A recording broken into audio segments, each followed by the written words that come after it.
Gabriela Camberos tiene estudios de licenciatura en Letras y maestría en Lingüística Aplicada, realizados en la Universidad de Guadalajara. Es profesora de asignatura adscrita al Departamento de Letras en esta misma casa de estudios, donde imparte las asignaturas de español, español superior, expresión oral y desarrollo de ambientes de aprendizaje. En el marco del Centro de Investigación y Certificación del Español como Lengua Extranjera y Materna, o CICELEM por sus siglas, del Departamento de Letras, trabaja como coordinadora del Programa Especial de Español para estudiantes de intercambio académico procedentes de la Universidad de Sunmun de Corea del Sur. En ese mismo programa dirige el taller de conversación. Trabajó en la Universidad del Valle de Atemajac como profesora de español como segunda lengua con estudiantes sordos, y asimismo ha participado en la elaboración de reactivos para la prueba de aptitud académica, que es la prueba de admisión universitaria que administra el College Board. Es miembro, además, fundador de la Asociación Mexicana de Español como Lengua Extranjera, o AMELE. Participó en la Feria Internacional del Libro de Los Ángeles, Léala, en 2010, con un tema sobre herencia lingüística. Y además, pues es una colega profesora de educación básica en el nivel de secundaria desde 2013. Ella labora en la Escuela Secundaria General número 66 del municipio de Zapopan. Entonces, bueno, sin más preámbulo, los dejo con ella, que nos tiene una conferencia acerca de qué tratamiento darle en el aula a la diversidad lingüística, este tema que es tan prominente en la reforma curricular de la nueva escuela mexicana. Adelante, maestra. Muchas gracias. Gracias. ¿Me escucho? ¿Sí se escucha bien? ¿Sí? Bueno, pues yo también quisiera darles agradecimiento a los organizadores por… ya. La verdad es que es mi primera vez que participo en Recrea.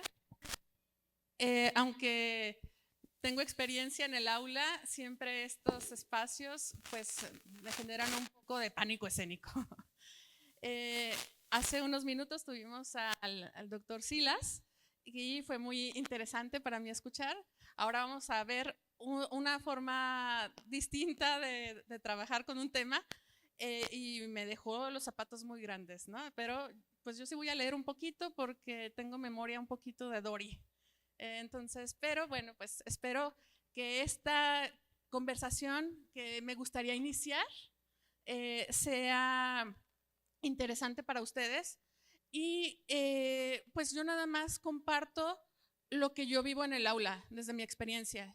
Igual que otros ponentes, yo no vengo a decir aquí verdades únicas, sino a iniciar discusión, ¿no? A reflexionar, a compartir experiencias, y eso que a todos nos lleve a aprender en estas comunidades de aprendizaje para la vida que nos están caracterizando. Entonces, bueno, pues empezamos. El tema es diversidad lingüística, ¿qué tratamiento darle en el aula? Y lo primero que me gustaría discutir es qué se entiende por diversidad lingüística, porque por diversidad lingüística podemos hablar de distintas cosas, ¿no? Yo voy a tomar la definición de Rebeca Barriga, con la que están de acuerdo muchos otros autores, y ellos entienden como diversidad lingüística dos cosas distintas.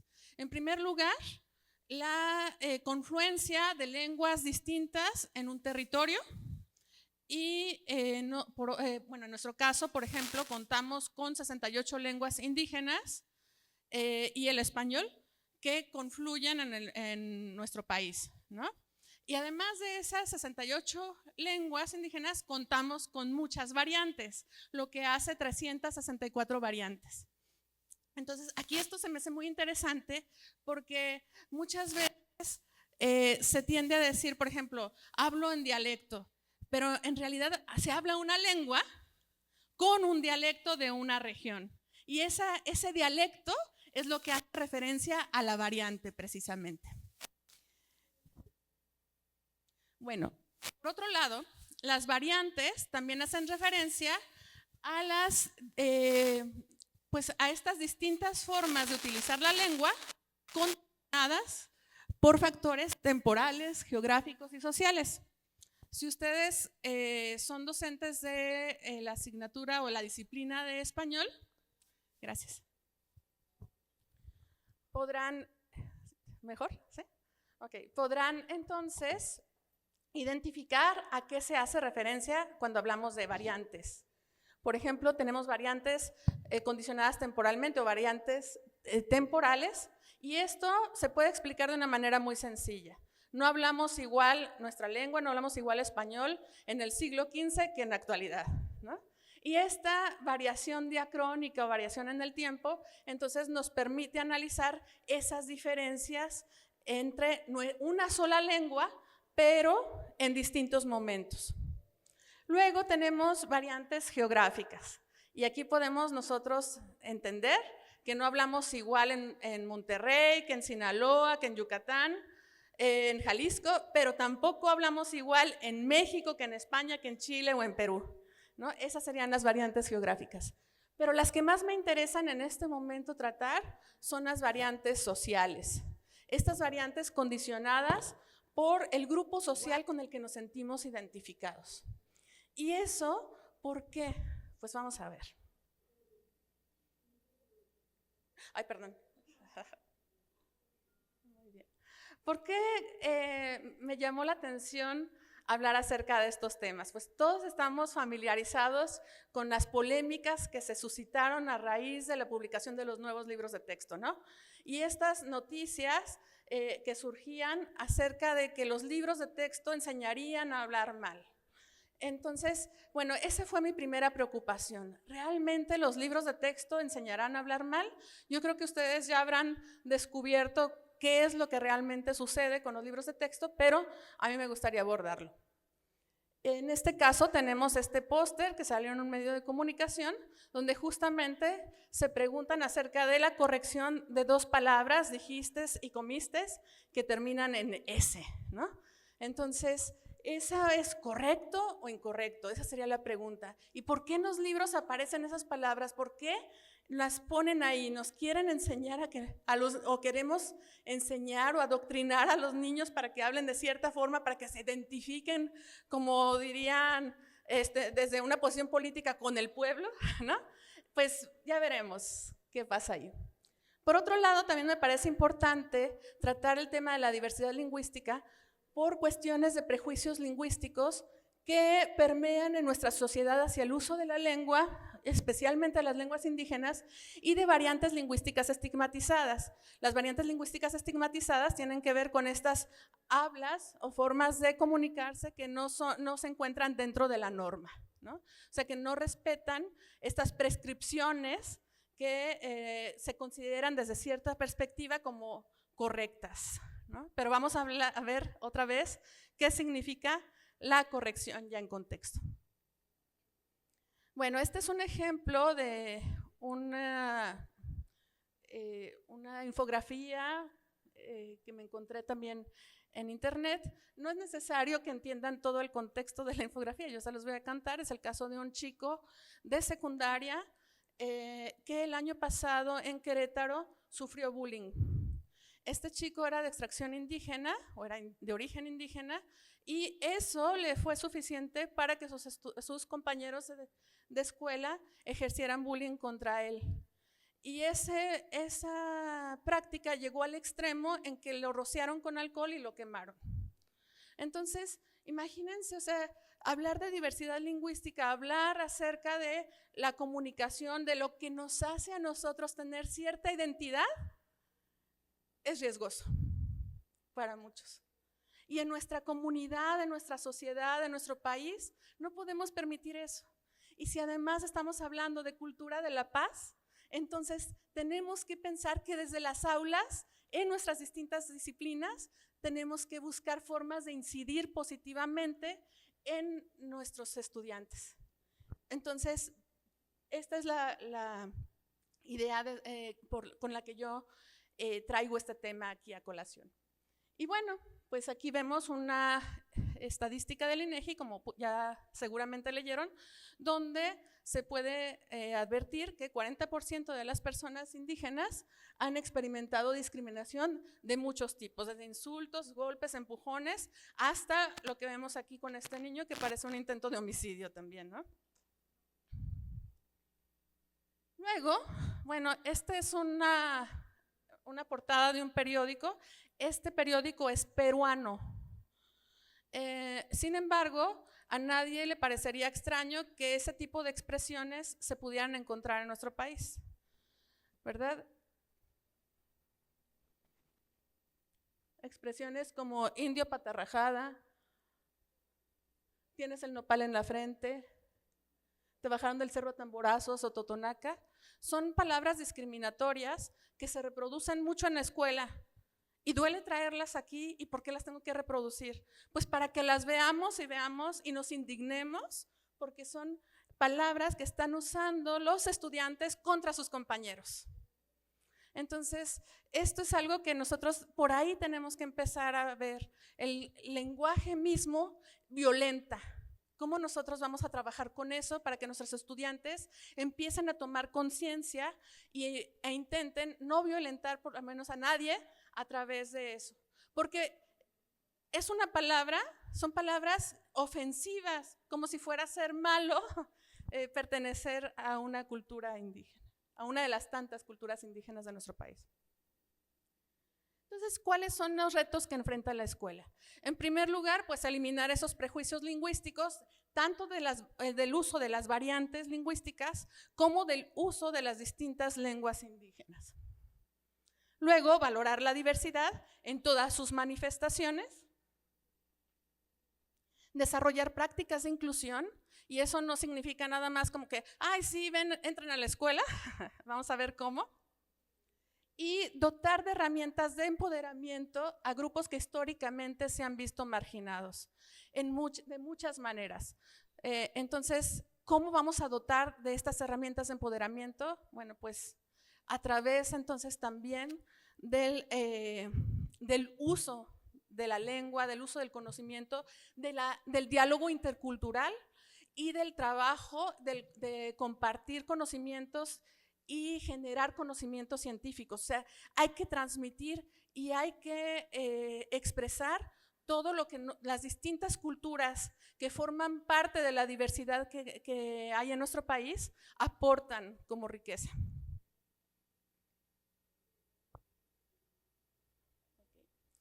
Bueno, sobre la relevancia de la valoración de la diversidad lingüística en la escuela, lo que podemos ver es que las escuelas, o sea, la escuela como institución, los gobiernos establecen prácticas o políticas educativas que invisibilizan la diversidad o que intentan justamente hacerla visible para que nosotros tomemos conciencia, pero eso no es tan sencillo, porque una cosa es que en los programas, en los planes de estudio, haya esa buena intención de valorar la diversidad y otra cosa es que en la práctica del aula lo llevemos a cabo. Y justamente mi interés ahorita es para que en nuestra práctica en el aula consideremos entonces toda la diversidad, valoremos, respetemos, pero también interactuemos para conocer y justamente toda la diversidad que nos compone, que nos enriquece como país y que además podamos establecer verdaderos diálogos interculturales. Bueno, esto de lo que hablo se apoya, o podríamos decir que encuentra fundamento, tanto en el principio de la nueva escuela mexicana que promueve la interculturalidad, como en un rasgo del perfil de egreso, como ven, que viven, reconocen y valoran la diversidad étnica, lingüística, cultural, sexual, política, social y de género del país, como rasgos que caracterizan a la nación mexicana, uno de los países en el mundo que se caracterizan por la gran diversidad y no la estamos aprovechando. Y bueno, en cuanto a ejes articuladores, la interculturalidad crítica. No quiere decir que este principio, este rasgo y este eje articulador sean los únicos que estén relacionados con lo que estoy hablando, pero estos elementos podríamos decir que son los que se encuentran más estrechamente ligados a estos propósitos.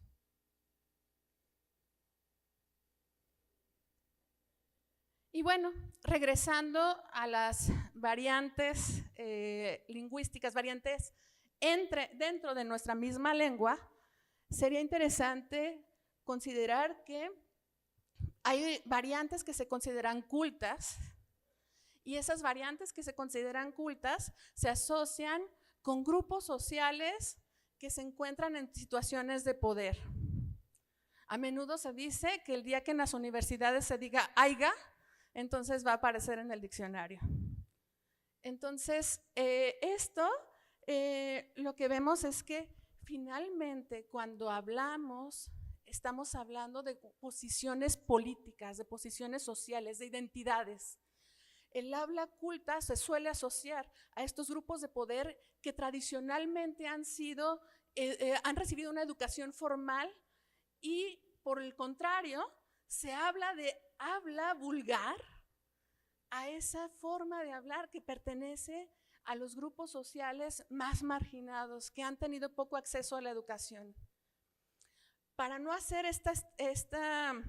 no estereotipar, en los estudios sociolingüísticos actuales suele sustituirse la palabra vulgar por vernácula. O sea, esa forma de hablar que utilizamos comúnmente en nuestra familia o cotidianamente en nuestros distintos contextos de comunicación. Porque si hablamos entonces solamente de habla vulgar, estamos estereotipando, estamos considerando que cualquier otra habla que se aleja de la lengua culta, entonces fuera mala, ¿no? Pero esto no es así. Es un prejuicio lingüístico, justamente. Y bueno, para tratar justamente de estos errores, les voy a proponer un ejercicio. Y aquí les voy a pedir que me ayuden a conjugar el verbo comer en segunda persona del singular tú en diferentes tiempos del modo indicativo. No es examen, pero vamos a ver. Ahí tenemos en primer lugar el presente, es tú comes, ¿verdad? Bueno, ahora veamos cómo se conjugaría tú en pretérito imperfecto, que normalmente le puse ahí la terminación para que no nos confundamos cuál es. Sería tú comías, correcto. Luego, en futuro, comerás, correcto. Ay. Ya se me fueron dos, ok, gracias. Y bueno, el condicional, tú comerías. Y por último, el pretérito perfecto simple, que es el pasado, sería comiste. Ajá. Y pasa algo interesante ahí.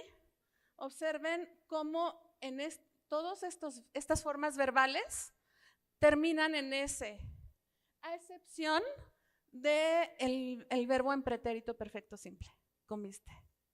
Entonces, esto nos habla de que nuestro sistema lingüístico posibilita conjugar en todos los tiempos en la segunda persona de singular los verbos utilizando una S final, un sonido de S final.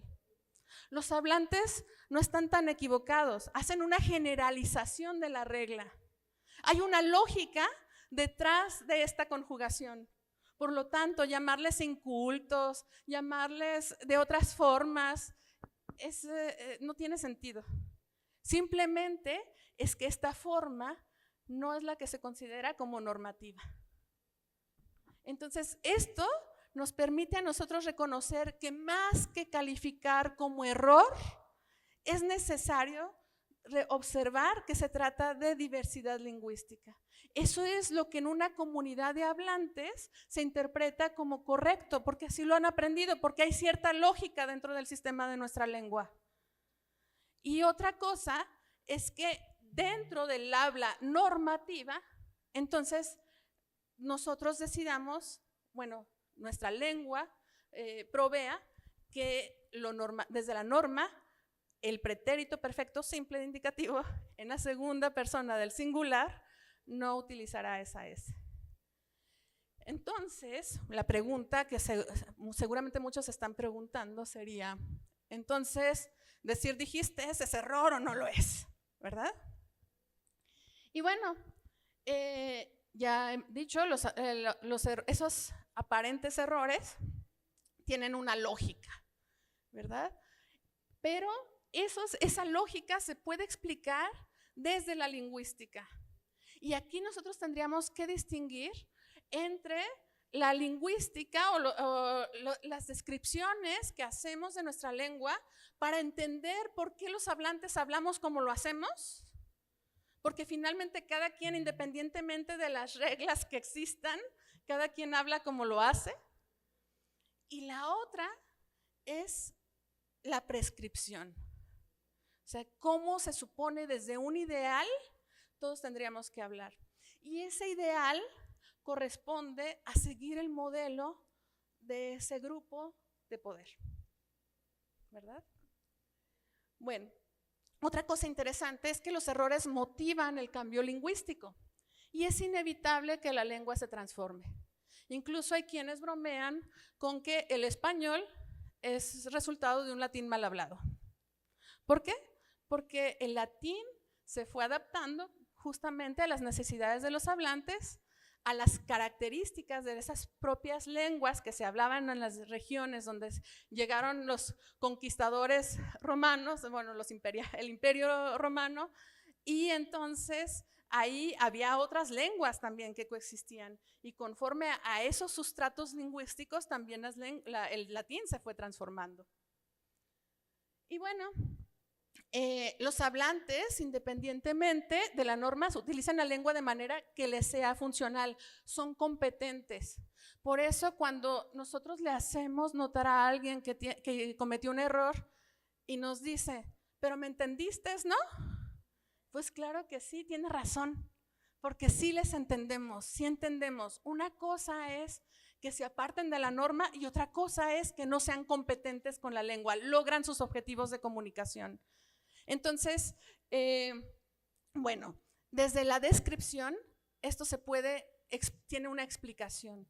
Desde la norma, entonces tendríamos que enseñar a nuestros estudiantes cuál es lo que se considera adecuado para utilizar en contextos de formalidad. Y bueno, lo que se considera actualmente como vulgar, ¿verdad? Puede valorarse también posteriormente como norma. Entonces, ¿hay que dejar que los hablantes hablen así como quieran, como les dé la gana? En realidad, no. Porque no se trata solamente de establecer una dicotomía entre hablar bien y hablar mal, sino también ver de dónde viene que hablan de cierta manera y entonces en función de eso trabajar con la lengua en nuestras aulas. Pero también podríamos preguntarnos qué es hablar bien. O sea, ¿todos hablamos bien? ¿Hablamos bien todo el tiempo? ¿Qué es hablar bien? O sea, ¿cómo tenemos que utilizar las estructuras lingüísticas, las conjugaciones de los verbos, no cometer anacolutos? Todo esto, entonces, significaría que hablamos bien y esto es una idealización. Nadie habla bien. Todos hablamos como hablamos, porque nuestra lengua, nuestra forma de utilizar la lengua nos permite identificarnos con el lugar donde nosotros vivimos, con la época en la que nosotros vivimos, con la edad que tenemos incluso, porque pues todos estarán de acuerdo en que no hablan igual que su abuelita y los niños o los jóvenes de ahora no hablan igual que nosotros como docentes, ¿no? A veces tenemos que actualizarnos. Entonces, todo esto forma parte de nuestra identidad. Justamente lo que hay que valorar es cuál es la forma de hablar que nos identifica. Y por supuesto, lo que vemos aquí es que la lengua formal o normativa no es sino otra variante. O sea, considerarla como otra variante nos permitiría entonces reconocer que la forma de hablar vernácula en nuestros contextos de comunicación cotidianos, en nuestra familia, no es mala. No es mala, ni es insuficiente, ni es incorrecta. Es una forma de hablar que corresponde a un contexto. Y en otros contextos podemos utilizar esa otra variante formal.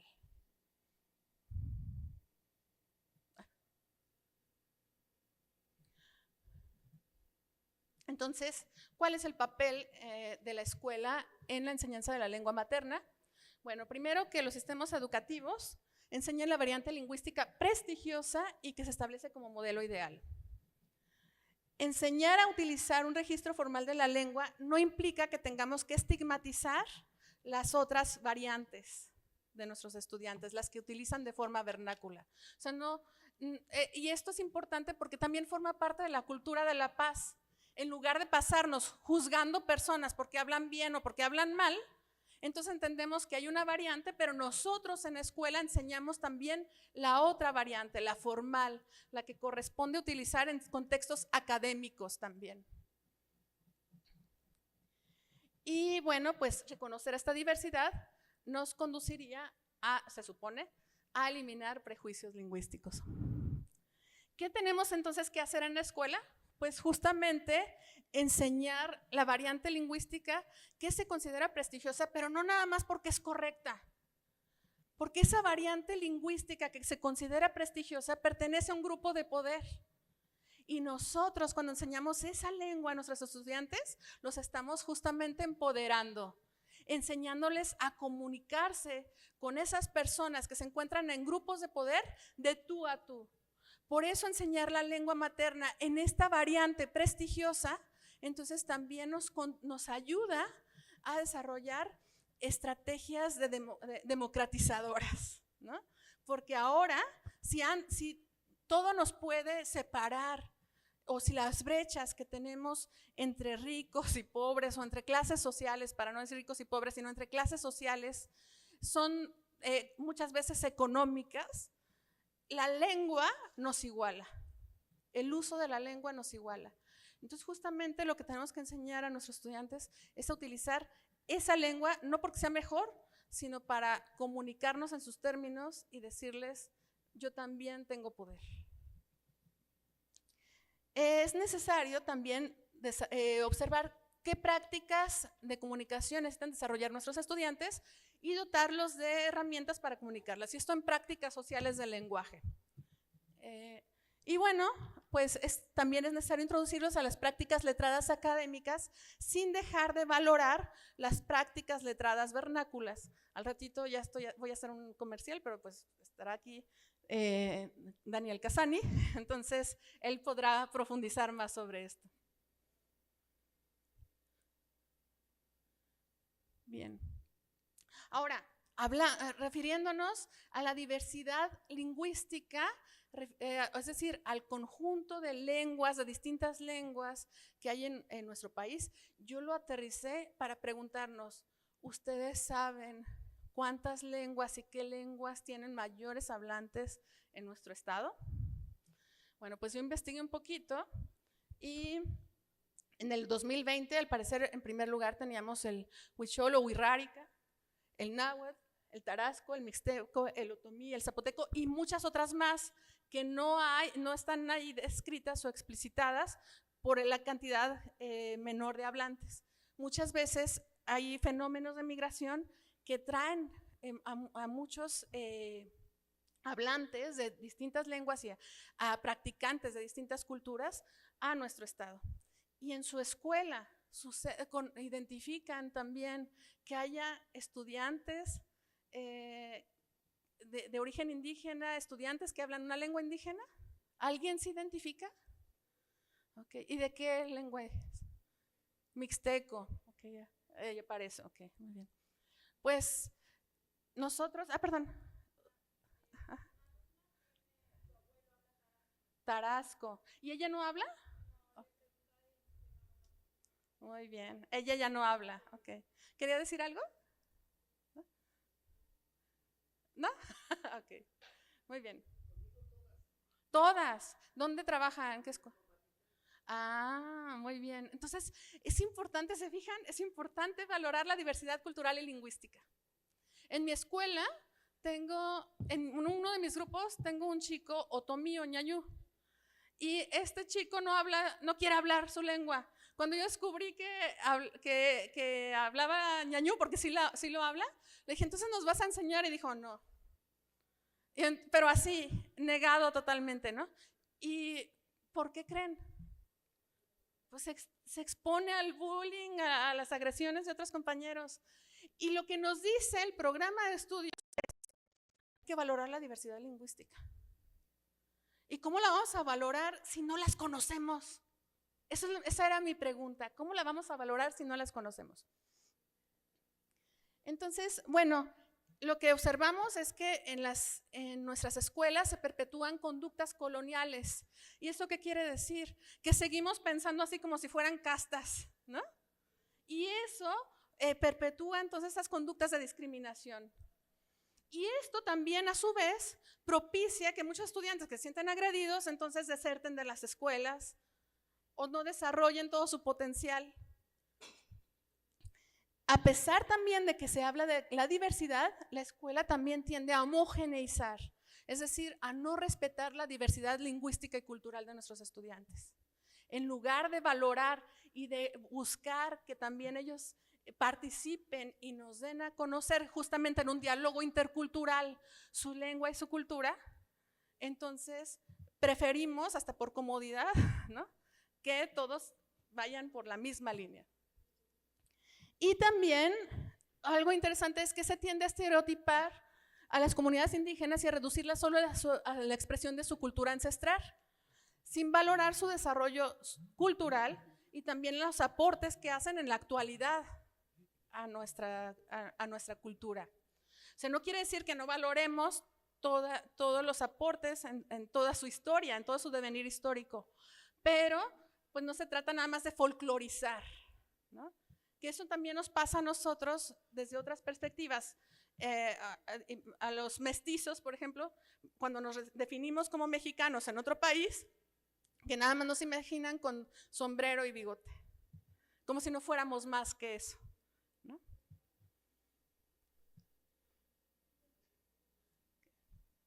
Bueno, entonces yo lo que me preguntaba es, ¿cómo podemos cuestionar, cómo podemos alentar el uso de las lenguas de origen? ¿Cómo se articulan relaciones dentro de la escuela con el sistema educativo y con la sociedad? ¿Cómo se replican los prejuicios y las actitudes de discriminación y violencia de la sociedad en la escuela y cómo nosotros lo permitimos? ¿Se promueven las relaciones interculturales? ¿Se promueve la transformación social? Entonces, esos son cuestionamientos que nos tenemos que hacer. ¿Y en qué consiste la inclusión? De acuerdo con Luisa Martín Rojo, identificamos una ideología integradora cuando respondemos afirmativamente tanto a la pregunta sobre el mantenimiento de la diversidad, o sea, mantenerla, no homogeneizar, como a la pregunta acerca del fomento de las relaciones intergrupales. Entonces, esto implicaría que las personas identifiquen los rasgos lingüísticos culturales diferenciales sin perder su identidad cultural. El modelo intercultural en la escuela, entonces, debe incorporar contenidos relativos a las diferentes lenguas y culturas de los alumnos, a sus distintos valores, percepciones y bienes culturales, fomentar el conocimiento mutuo, propiciar que los grupos mayoritarios acepten como iguales a los miembros de las minorías y abrir la enseñanza de las lenguas de distintas culturas a la comunidad.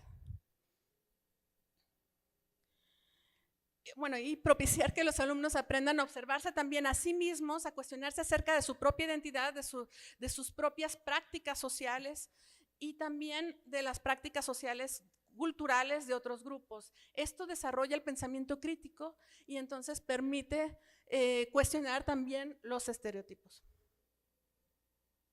Bueno, y por último, les voy a compartir, este es un contenido del plan de estudios de la disciplina de español o lengua materna para secundaria. Cada uno de esos PDA corresponde a primero, segundo y tercer grado. En tercero dice, bueno, yo enseño en tercer grado de secundaria, voy a mostrar una actividad que hicimos de interculturalidad en mi grupo y no porque sea así como el hilo negro, ni mucho menos, ni lo mejor, simplemente es algo que me funcionó y que me sentí contenta y lo voy a compartir, nada más, ¿no? Pero, bueno, y si se fijan, el contenido general para los 3 grados es la diversidad étnica, cultural y lingüística de México a favor de una sociedad intercultural. ¿Cómo lograremos, entonces, lograr una sociedad intercultural, valorar la diversidad lingüística? Es que yo dije, voy a llegar con un discurso y les voy a decir a mis estudiantes, valoren la diversidad lingüística, es bien bonito la diversidad lingüística y cultural. Con puro discurso no iba a llegar a eso, ¿no?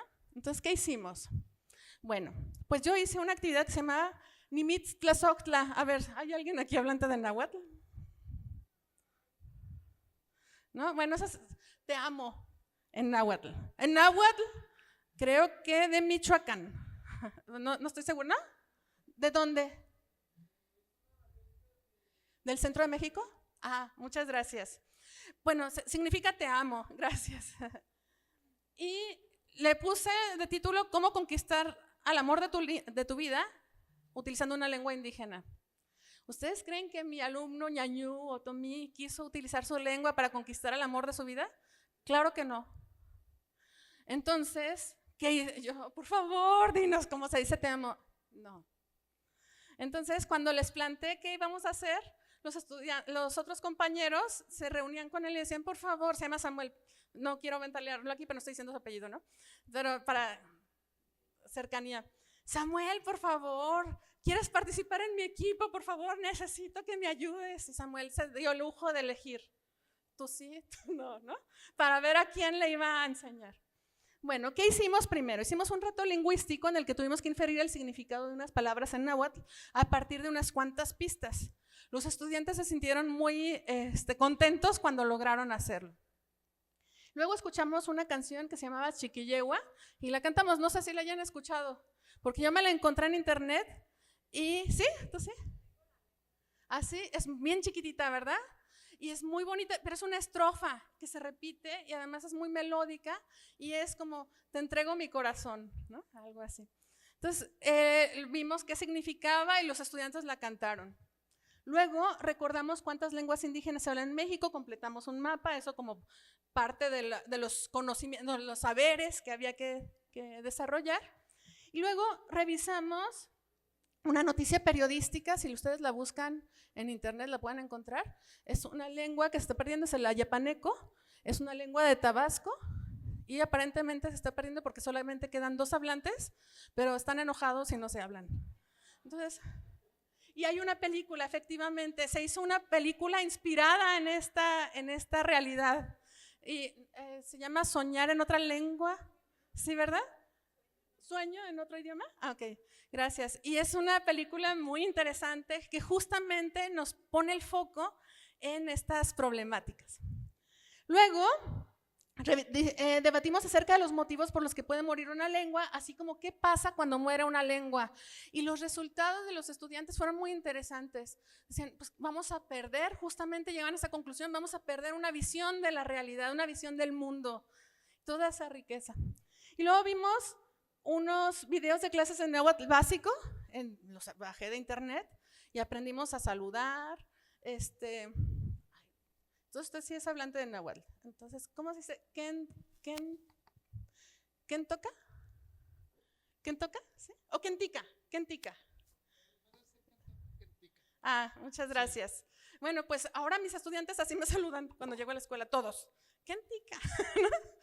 Porque aprendimos a saludar. Aprendimos a decir cómo estás y a responder bien, ¿cuali? ¿No? Aprendimos a preguntar dónde trabajas, cuántos años tienes, solo de internet. Los estudiantes investigaron y luego investigamos cómo se dice te amo en muchas lenguas, incluyendo varias lenguas indígenas. Y esta actividad, al principio yo la iba a proponer solamente con lenguas indígenas, pero alguien me dijo, ¿puedo buscar francés y coreano y no sé qué? Porque ya ven que ahorita a todos les gustan los coreanos. Entonces, les dije, sí, claro, pero también busca cómo se dice en otras lenguas indígenas. ¿Por qué? Porque eso me permitió a mí ponerlas a todas en el mismo nivel. Todas las lenguas, no solamente era como lenguas indígenas como separadas, ¿no? Sino que aprendemos una más y las ponemos en el mismo nivel. Y luego, por último, escuchamos la canción Piches de la película de Mario Bros. En lengua maya, si la buscan en internet la encuentran, y una canción del rapero maya Pat Boy, que cantó una de las canciones que aparecen en la película Black Panther, Wakanda Forever. ¿Ustedes sabían que había una canción en lengua indígena en esa película? Qué interesante, porque entonces lo que vemos es todos los aportes que estamos haciendo o que están haciendo muchas culturas en sus propias lenguas a la cultura general, ¿no? Y cómo trascienden. O sea, no solamente estamos folclorizando, sino estamos viendo todo lo que pueden hacer. Y eso fue muy interesante para ellos. Y por último, los alumnos elaboraron carteles para hablar de lenguas indígenas sobre lo que les pareció interesante.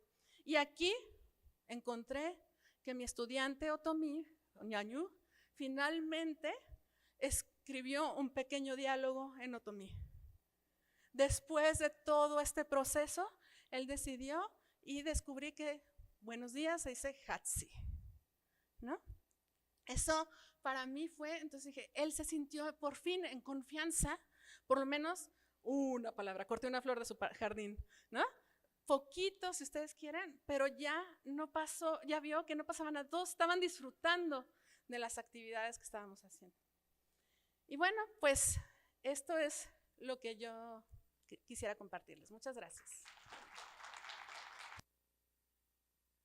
No sé si alguien quiera hacer algún comentario o hacer una pregunta. Bueno, buenas tardes. Hablaba de lo que es la lengua vernácula y yo en lo personal tengo un conflicto con esa situación porque de pronto me doy cuenta que los muchachos de sexto de primaria hasta los de universidad y prepa ya no utilizan el lenguaje de manera adecuada. O sea, yo viajo todos los días en camión y es escucharlos estar 20,000 palabras malsonantes por 3 adecuadas, ¿no? Entonces, ¿hasta dónde realmente se puede permitir que eso se siga dando?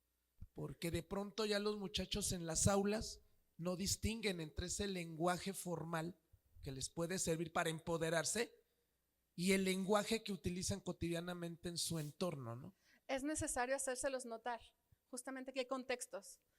Nosotros trabajamos en el primer proyecto y que aparece también en los PDA, en tercero de secundaria, aparece la diversidad lingüística y los registros, entre esos los registros, el registro formal y luego el registro vulgar, por ejemplo.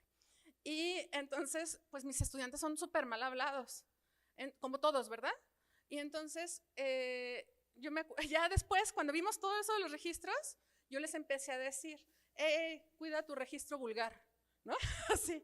Y entonces ellos se empezaron a decir, ay, no uses un registro vulgar. Y entonces ellos mismos empezaron como a ver que no debían utilizarlo, por lo menos no en ese contexto. Vimos que justamente las palabras altisonantes o malsonantes son necesarias, comunican algo. O sea, yo me acuerdo, les doy clases a extranjeros, como escucharon al principio, y bueno, una vez a una estudiante a la que le agarraron la pompi en la calle, y entonces ella así como desesperada, y dijo, tonto, ¿no? Necesitaba una de las gruesas, ¿no? Pero que sí fuera fuerte. Y entonces había que enseñársela a ella para que fuera realmente, se lograra su intención de comunicación. Entonces yo les decía a los estudiantes que decir estas palabras no es malo, hay que usarlas en el contexto. Entonces mis estudiantes lo han ido entendiendo, no quiero decir que yo tenga la batalla ganada, pero ese es por un lado. Y por otro, este registro formal se va aprendiendo con el paso del tiempo y utilizando distintos tipos de textos también. Bueno, pues muchas gracias.